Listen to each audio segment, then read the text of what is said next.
है तो एलजी को कम से कम नंबर के मामले में संतुष्ट होना जरूरी होगा और वो उसके लिए कई तरीके अपना सकते हैं। किस पार्टी के पास बहुमत है ये देखना जरूरी है। अगर आप एक सरकार बनवाने के लिए जा रहे हैं, आप परेड तक करवा सकते हैं। कई राज्यों में राज्यपाल ने विधायकों की परेड तक करवाई है संख्या जानने के लिए। अब अगर हम दिल्ली की बात करें, बीजेपी के पास 29 है, कांग्रेस के पास 8 है, आम आदमी पार्टी के पास 27 है और 2-3 निर्दलीय विधायक हैं।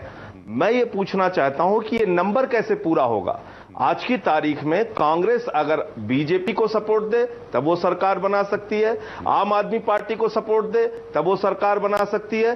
कांग्रेस ने साफ तौर पे कह दिया हम किसी पार्टी को समर्थन नहीं देंगे और बगैर कांग्रेस के समर्थन के दिल्ली के अंदर कोई भी सरकार संवैधानिक तरीके से, लोकतांत्रिक तरीके से नहीं बनेगी। अगर बनेगी तो ऑपरेशन कमल करना पड़ेगा, अगर बनेगी तो सुखराम के जैसे लोगों का समर्थन लेकर जैसे सरकार बनाई गई उस तरह के प्रयोग करने पड़ेंगे। अगर बनेगी तो कल्याण सिंह के मंत्रालय में मुख्यमंत्री के तौर पे जब उनको शपथ दिलाई गई थी 100 मंत्री उनके साथ बनाए गए थे, ये इनका इतिहास है। उस प्रकार के प्रयोग इनको दिल्ली के अंदर करने पड़ेंगे। तो मैं ये पूछना चाहता हूं कि क्या जो ऑफिशियल कम्युनिकेशन बीजेपी और एलजी के बीच आज तक रहा है, दिसंबर में जब हर्षवर्धन जी ने लिख के दिया था कि हम 32 की संख्या पर भी कोई भी अनैतिक तरीका नहीं अपनाएंगे सरकार बनाने के लिए, जोड़ तोड़ का तरीका नहीं अपनाएंगे, क्या वो तरीका अब अपनाने के लिए भारतीय जनता पार्टी दिल्ली में तैयार है जब उनके पास संख्या 32 से 29 हो गई है? ये बीजेपी को स्पष्ट करना चाहिए। क्योंकि अब एक सवाल जो बार बार आ रहा है, जो अभी राजकिशोर जी कह रहे थे, अल्पमत की सरकार जैसा कोई संवैधानिक प्रावधान नहीं है अभिज्ञान जी। सही बात है। माइनॉरिटी गवर्नमेंट कहीं कॉन्स्टिट्यूशन में नहीं है। आपको हाउस के फ्लोर पर अपना बहुमत साबित करना होता है। कॉन्स्टिट्यूशन में नहीं है। सिंगल अभिज्ञान जी मैं अभिज्ञान जी, माइनॉरिटी गवर्नमेंट कहीं कॉन्स्टिट्यूशन में नहीं है। सिंगल लार्जेस्ट पार्टी को बुलाया जाता है सरकार बनाने के लिए, जैसा वाजपेयी जी को बुलाया गया था, जैसा नरसिम्हा राव की सरकार को बुलाया गया था और उन्होंने सरकार बनाई और चलाई थी। ये उदाहरण है। लेकिन on the floor of the house पे आपको मेजॉरिटी प्रूफ करनी होती है। तो क्या मेजॉरिटी प्रूफ करने का नंबर भारतीय जनता पार्टी के पास है? नहीं है। उनके पास 5 विधायक कम है मेजॉरिटी प्रूफ करने के लिए अगर आज की स्थिति में आप देखें।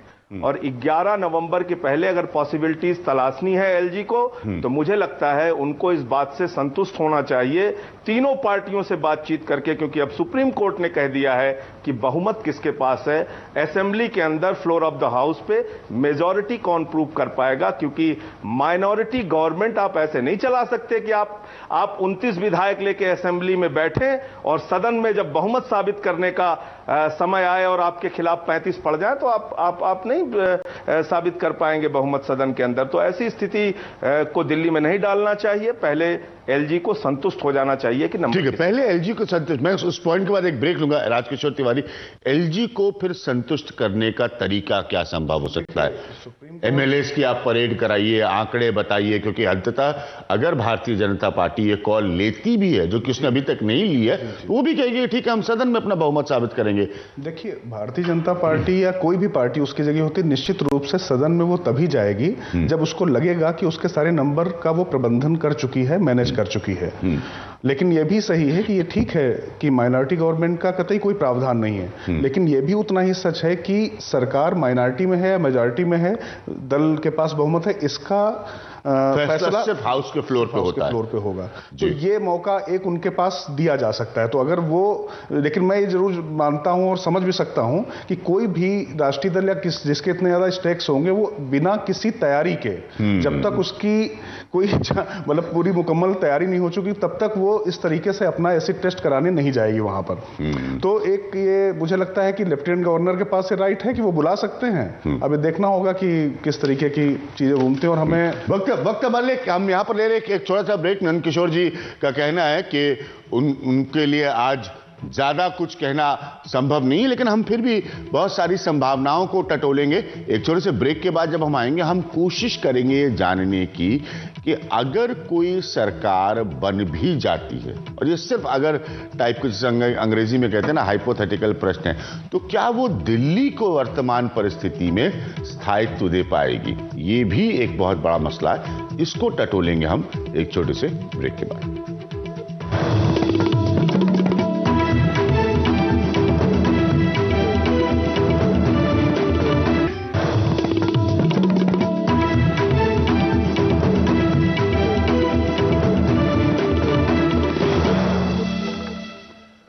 तो भारतीय जनता पार्टी की तरफ से अभी कुछ बोलने की स्थिति में उनके नेता नहीं थे, तो मैंने उनको बड़े पोलाइटली कहा कि फिर ठीक है, आप इस कार्यक्रम का हिस्सा मत रहिए, जब भारतीय जनता पार्टी बोलने की स्थिति में होगी तब आप आइए, मैं इस तरह का काम नहीं करता। लेकिन अभी भी जो बड़ा सवाल है राजकिशोर जी, क्या जो भी सरकार बनेगी वो स्थायित्व दे पाएगी? आम आदमी पार्टी के एक्सपेरिमेंट से, प्रयोग से, वो प्रयोग जो इन्होंने सार्थक कराया कांग्रेस ने, उससे दिल्ली एक बार गुजर चुकी है। अगर आप 2 एमएलए इधर, 3 एमएलए इधर, कोई इधर चला गया तो नीचे आ गए, कि इस तरह की स्थिति में क्या स्थायित्व होगा?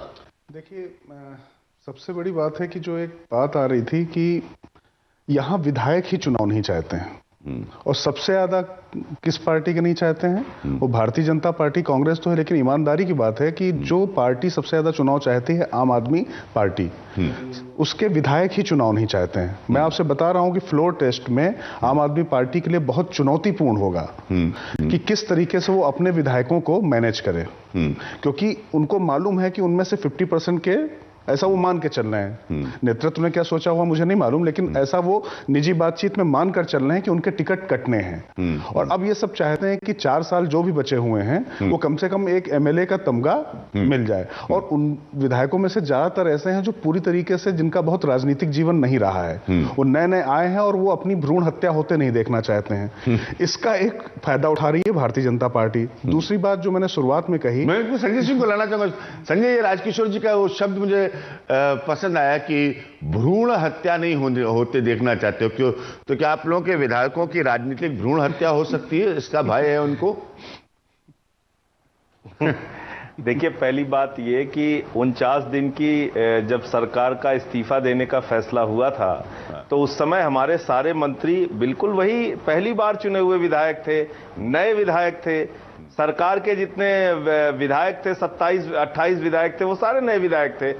उन्होंने तो आज तक ऐसा कुछ नहीं कहा, ऐसा कोई आकर सार्वजनिक बयान नहीं दिया कि नहीं साहब हमारी भ्रूण हत्या हो जाएगी, हमारी राजनीति खत्म हो जाएगी।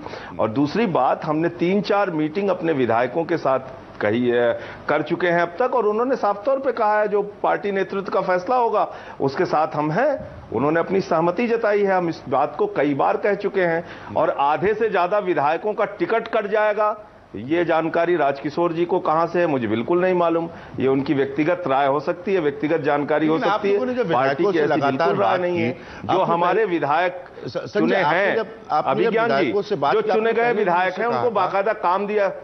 आपने पहले भी मुझसे कहा था कि वो चुनाव के लिए तैयार है, लेकिन कई बार ऐसा होता है, मैं अपने तजुर्बे से आपको देश की संसद के सेंट्रल हॉल से सुनी हुई बातों से लेकर तमाम ऐसे तजुर्बे बता सकता हूं कि पार्टी की लाइन को इंसान या नेता उस समय बोलता है, लेकिन दिल के अंदर की बात कुछ और होती है। क्या दिल के अंदर की बात आप लोग टटोल पाए, जिसमें हो सकता है विधायक वाकई न चाहता हो एक और चुनाव देखना?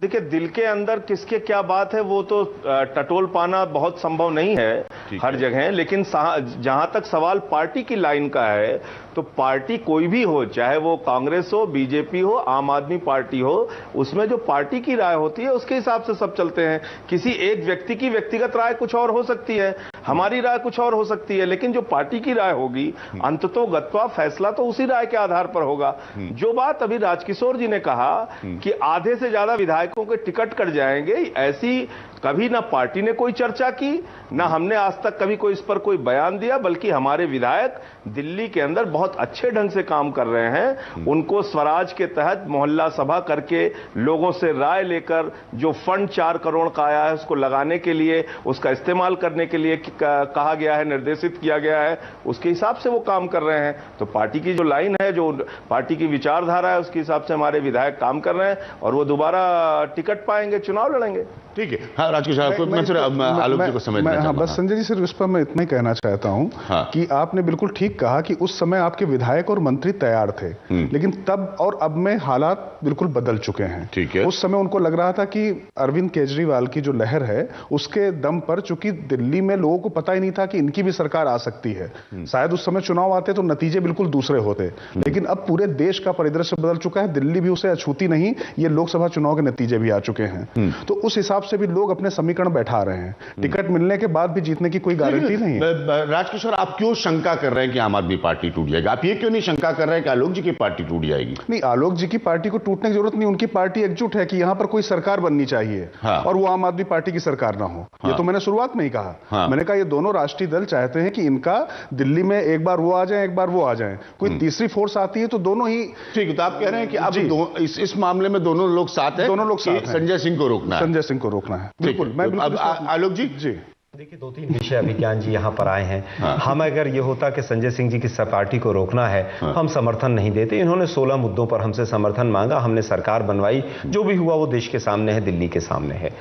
आज अभी 2-3 चीजें आई हैं। जहां तक बात राजकिशोर साहब की है विधायकों के टिकट कटने की, ये सूचना ज्ञात स्रोतों से हमारे पास भी आई थी कि 28 में से 20 टिकट कट जाएंगे, लेकिन उसकी प्रमाणिकता संजय जी मुझसे बेहतर बता सकते हैं। 2-3 चीजें यहां पर आज का जो मेन टॉपिक हमारा रहा, उसमें 2-3 शब्द निकल कर आए कि मैनेज कर बीजेपी आगे फ्लोर ऑफ द हाउस पर चलेगी और तैयारी के साथ जाएगी। मैं इन 2 शब्दों पर लेना चाहता हूं कि मैनेज क्या करेंगे वो।